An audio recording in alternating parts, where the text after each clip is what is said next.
भारत ने अमेरिका के प्रतिबंध वाले गीदड़ भक्की को एक बार फिर से ठेंगा दिखाते हुए बांग्लादेश की मदद करने के लिए आगे आ गया है। आज का हमारा ये विश्लेषण उन लोगों को जरूर सुनना चाहिए जो ये कहते हैं कि मोदी सरकार ने आखिर भारत के लिए क्या किया है। आज के हमारे इस विश्लेषण से पता चल जाएगा कि मोदी सरकार अंतर्राष्ट्रीय स्तर पे भारत को कितना मजबूत किया है। तो चलिए बात करते हैं कि अमेरिका के किस प्रतिबंध वाले गीदड़ भक्की को भारत सरकार ने ठेंगा दिखाया है। तो बात यह है कि जब रूस और यूक्रेन के बीच में युद्ध चल रहा था, उस वक्त अमेरिका ने रूस को प्रतिबंध करने की धमकी दे दिया और धमकी देने के साथ ये भी कह दिया कि जो भी देश रूस के साथ किसी भी तरह का व्यापार करेंगे उन देशों को भी प्रतिबंधित कर दिया जाएगा और उनसे किसी तरह का व्यापार नहीं किया जाएगा।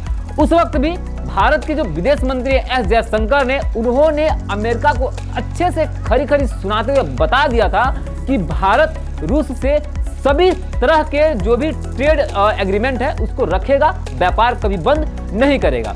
लेकिन अभी का जो मामला है वो भारत और रूस के बीच का नहीं है, ये मामला है रूस और बांग्लादेश के बीच का। मैं आप सभी को बता दूं कि बांग्लादेश में एक परमाणु संयंत्र बैठाया जा रहा है वहां पे बिजली के उत्पादन के लिए, और इसके लिए रूस और भारत दोनों मिलकर एक साथ जो है वो बांग्लादेश की मदद कर रहे हैं। अब सवाल यह है कि उसी संयंत्र को चलाने के लिए रूस से एक शिप पे पूरा सामान लाद कर आ रहा था।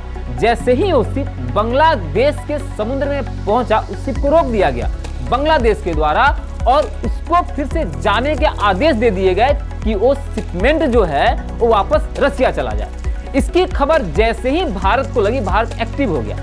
इसके पीछे की वजह यह थी कि बांग्लादेश को डर था कि अगर बांग्लादेश रूस से ये शिपमेंट मंगाता है और रूस की मदद से यहाँ पे परमाणु संयंत्र बैठाता है तो ऐसा ना हो कि अमेरिका नाराज हो जाए और बांग्लादेश को प्रतिबंधित कर दे। जाहिर सी बात है, बांग्लादेश एक छोटा सा देश है जिसको अब डरना भी जरूरी है।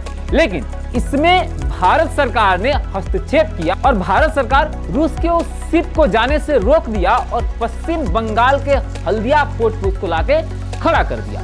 अब मामला ये है कि जो शिप बांग्लादेश जाना चाहिए था वो बांग्लादेश में नहीं आया, वो आ गया हिंदुस्तान। अब उन सभी जो भी परमाणु संयंत्र हैं उसको इंडिया के हल्दिया पोर्ट पे ही उतारा जाएगा और यहाँ से सड़क मार्ग से बांग्लादेश पहुंचाया जाएगा। चलिए, यहाँ तो भारत एक मजबूत पड़ोसी होने के नाते बांग्लादेश की मदद किया, जो कि भारत हमेशा से करता आया है। लेकिन जो अमेरिका हमेशा एक गीदड़ भक्की देता रहता है, खामखा का धमकी देता रहता है पूरी दुनिया भर में कि हम इसको प्रतिबंधित कर देंगे, उसको प्रतिबंधित कर देंगे, अब भारत अपनी उस क्षमता में आ चुका है कि किसी की भी इन खाली पीली धमकियों को सुनने के मूड में नहीं है। हालांकि ऐसा नहीं है, इससे पहले जब प्रतिबंधित किया गया था रूस को, उस वक्त भी भारत सरकार ने ठेंगा दिखा दिया था अमेरिका को। अब सवाल यह है कि अभी तो ऐसा हो रहा है, लेकिन क्या इससे पहले भी ऐसा ही होता रहा है? तो जवाब है बिल्कुल भी नहीं। भारत में भी एक समय ऐसा था कि जो भी अंतर्राष्ट्रीय डिसीजन लिया जाता था उस वक्त इस बात का पूरा ध्यान रखा जाता था कि कहीं ऐसा ना हो कि अमेरिका इससे नाराज हो जाए, और अमेरिका नाराज हो जाएगा तो हो सकता है कि अमेरिका हमारे साथ व्यापार बंद कर दे, ट्रेड बंद कर दे, या ऐसा ना हो कि अमेरिका हमें भी प्रतिबंधित कर दे। लेकिन माहौल अब बदल चुका है। अब ऐसा नहीं है कि भारत जो इतना कमजोर रहा है पिछले दिनों कि सिर्फ अमेरिका से ही डरता था, भारत अरब देशों से भी डरता रहा है। हाँ, थोड़ा सा हम अरब देश की तरफ चलते हैं और बात कर लेते हैं हम लगे हाथ इजराइल की। जो भी हमारे इस वर्ल्ड में 2-3 बहुत ही अच्छे मित्र हैं भारत के, उसमें से एक है मित्र इजराइल।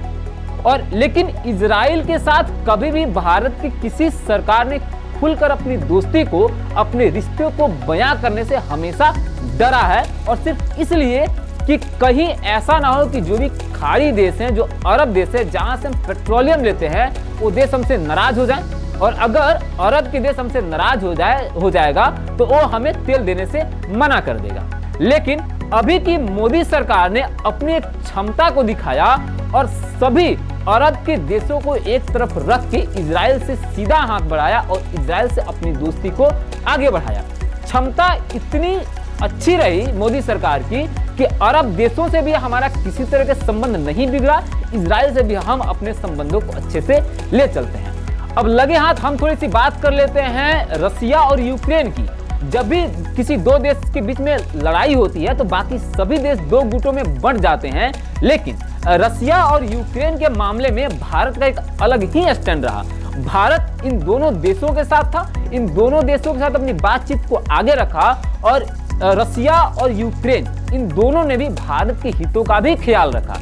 आप इस बात को इसी से समझ सकते हैं कि हम सब जानते हैं कि यूक्रेन में भारत के बहुत सारे छात्र ऐसे हैं जो मेडिकल की पढ़ाई करते हैं। अब समझिए कि अंतर्राष्ट्रीय स्तर पे भारत अपने आप को कितना मजबूत कर चुका है कि जब यूक्रेन में हमला हुआ तो यूक्रेन ने भारत से कह दिया कि आप अपने सभी छात्रों को यहां से निकाल लीजिए, और वहीं रसिया ने भी भारत से यह अपील किया कि आप सभी छात्रों को वहां से निकाल लीजिए, क्योंकि जब तक आपका एक छात्र भी यूक्रेन के अंदर रहेगा हम यूक्रेन के उस शहर पे हमला नहीं करेंगे, जिससे कि भारत को किसी तरह का नुकसान नहीं होना चाहिए। हालांकि ये मामला इतना आसान नहीं था, लेकिन भारत के वर्चस्व का एक और नमूना मिला कि यूक्रेन के पड़ोसी देशों ने भी कहा कि वीजा पासपोर्ट के सारे प्रक्रियाओं को छोड़िए, आपका अगर कोई भी स्टूडेंट अपने हाथ में भारत का तिरंगा लेकर आता है तो सिर्फ भारत के तिरंगा हाथ में होने से ही हम अपनी सीमा में उसको आने देंगे, उसको रोकेंगे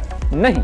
तो आप आज से 10 साल पीछे जाइए और देखिए अंतर्राष्ट्रीय स्तर पे भारत किस तरीके से झुक कर रहता था। साथ ही आप अभी के समय में देख लीजिए कि किस तरीके से अब भारत अपना वर्चस्व कायम कर रहा है। बाकी आप सभी जो है हमारे चैनल को सब्सक्राइब कीजिए, वीडियो को लाइक कीजिए, शेयर जरूर कीजिए। हम फिर मिलेंगे अपने अगली वीडियो में।